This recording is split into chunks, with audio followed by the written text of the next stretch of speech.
Along a tidal lagoon, next to marshy grasslands, bordered by sand dunes, awaits an adventure on the water that's perfect when going barefoot this summer. It's a really gentle place to learn, so they get used to it pretty fast.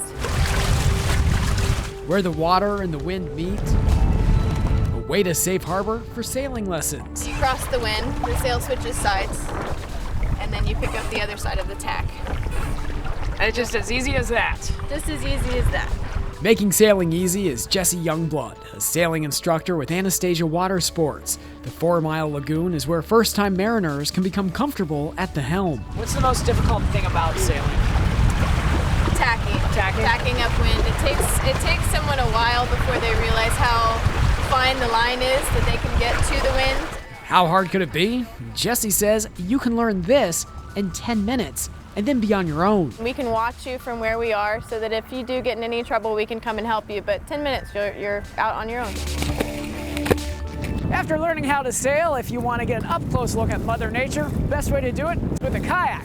But I gotta tell you, you're gonna really work on staying upright. Besides Hobie Cats, Anastasia Water Sports also rents kayaks from their facility located inside Anastasia State Park. You picked a really good day. That's Florida on a Tankful, traveling in St. Augustine. Scott Fais, News 13.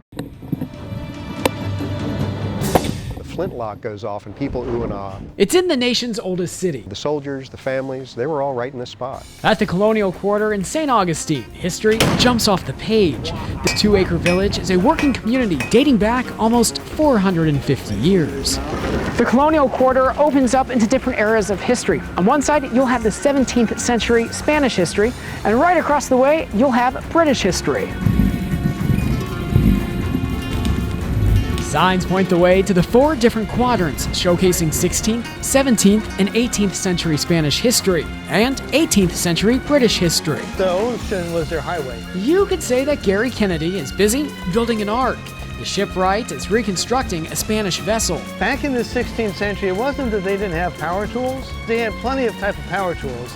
It was getting long enough extension cords. Eventually, this reproduction of a caravel will stand 40 feet tall when done, although that may take a while. I'm thinking maybe in about 7 years at this rate. A Spanish and British restaurant on site feature menus with authentic flavors, like the Menorcan clam chowder.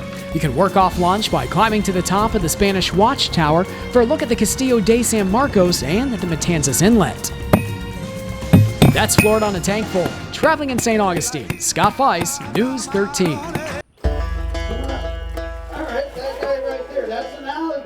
We've all come to learn this is best left to professionals. But what if you could safely hold these guys, albeit a little bit younger? We make sure we keep that egg in the same position throughout the entire incubation period, which is 65 days. In Palmdale each summer, Gatorama on the west shores of Lake Okeechobee needs help birthing more than 1,500 baby alligators. Even though part of the egg was kind of like gooey and mushy. At the hatching festival, visitors like Emily Granger are given an egg and then how baby alligators enter the world. Seeing the awe moment that kids get when they see that alligator emerge from the egg. I named him Everglades. Relax, when hatched, these guys have no teeth and they're happy just to sit in the palm of your hand. No wonder when I touched his mouth he didn't snap at me. It's tradition when Florida on a Tankful visits Gatorama that we feed the biggest alligator out here the biggest hamburger we can find.